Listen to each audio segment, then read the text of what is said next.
In film, theories are used as filters that enable the audience to interpret and study films from a specific point of view.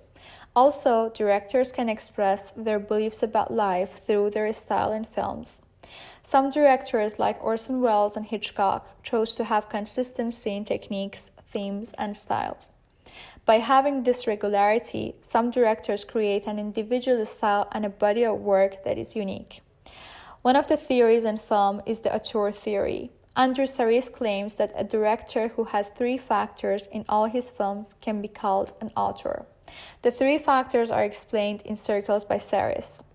Based on Turrefaut's politique d'auteur, recurring mise-en-scène had a great value in an auteur work.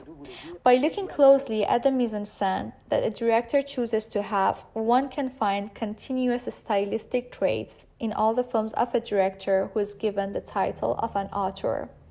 Based on the auteur theory and by looking closely at the mise-en-scène, aesthetics, and symbols that he chose repeatedly in his films, Orson Welles can be categorized as a director who has a personal signature all over his films.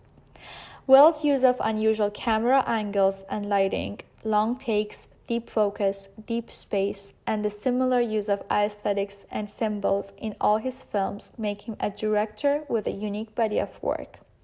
But after taking a closer look at the techniques, style, and the mise-en-scène that keep repeating in Welles' movies, it becomes clear that he is using these techniques and his strong auteur characteristics to reflect his beliefs about life.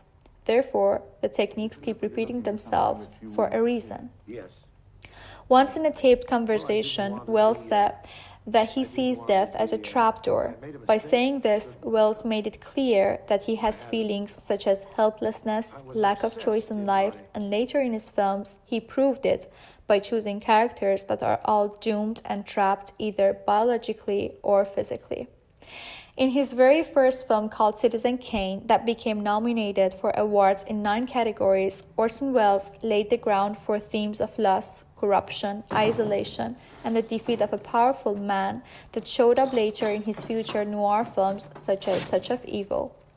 By analyzing 5-minute sequence of Orson Welles' first feature film, this visual essay discusses how Orson Welles, through his strong auteur characteristics and the use of mise-en-scène, establishes themes of loss, isolation, and lack of free will so early in his film. This sequence shows a flashback from Kane's childhood. During this scene, Kane's parents are signing documents to turn their son to Mr. Thatcher. Also, in the background, we can see Kane, who's playing in the snow. In this sequence, deep focus and deep space are used.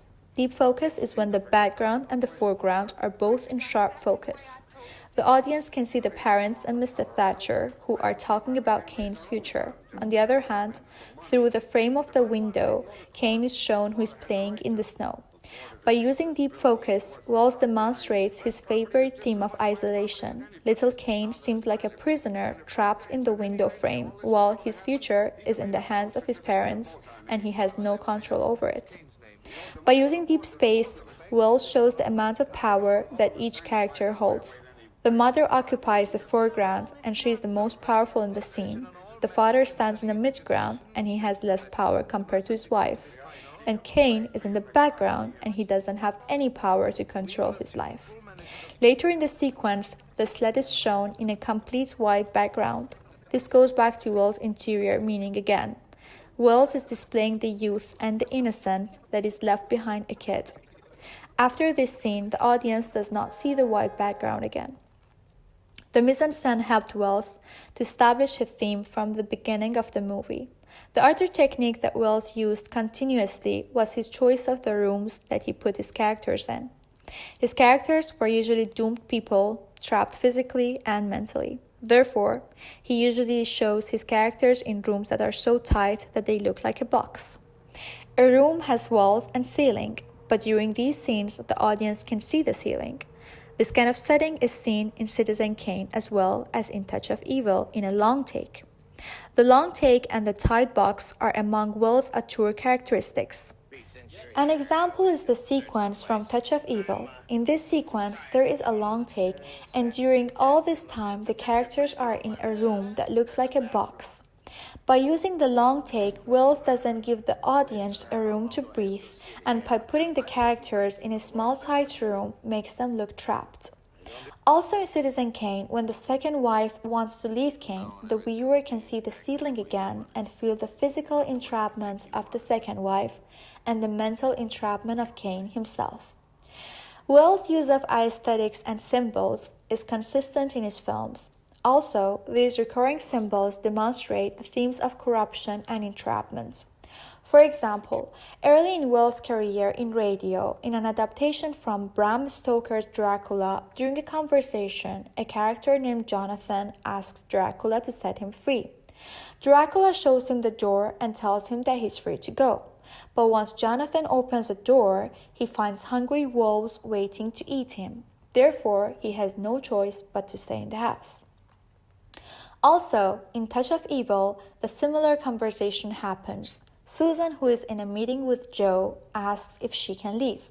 Joe says that she's free to go, but when she wants to open the door, she struggles. Another example is Citizen Kane. The second wife wants to leave Kane, but she must pass through two doors. The first door is thick, and when she successfully passes through the second door, she vanishes. In addition, by taking a closer look at Citizen Kane, one can find out that the sled itself looks like a door. Doors are shown in Welles' films, and they are never freeing or comforting. The aesthetics and the symbols reinforce Welles' belief about life, which is the fact that humans are servants to their natural character and they are without free will. The recurring theme is shown in all Welles' movies as the door does. Welles' strong auteur characteristics, his use of doomed characters that are trapped physically or mentally, portray his beliefs of confinement, entrapment, isolation, corruption, and lack of free choice. Therefore, all the techniques and the recurring themes that Welles kept using in his movies shows his dilemma. In 1975, at AFI, during his speech, Orson Welles talked about his dilemma. And don't imagine that this raggle-taggle gypsyo is claiming to be free. It's just that some of the necessities to which I am a slave are different from yours. As a director, for instance, I pay myself out of my acting jobs. I use my own work to subsidize my work. In other words, I'm crazy.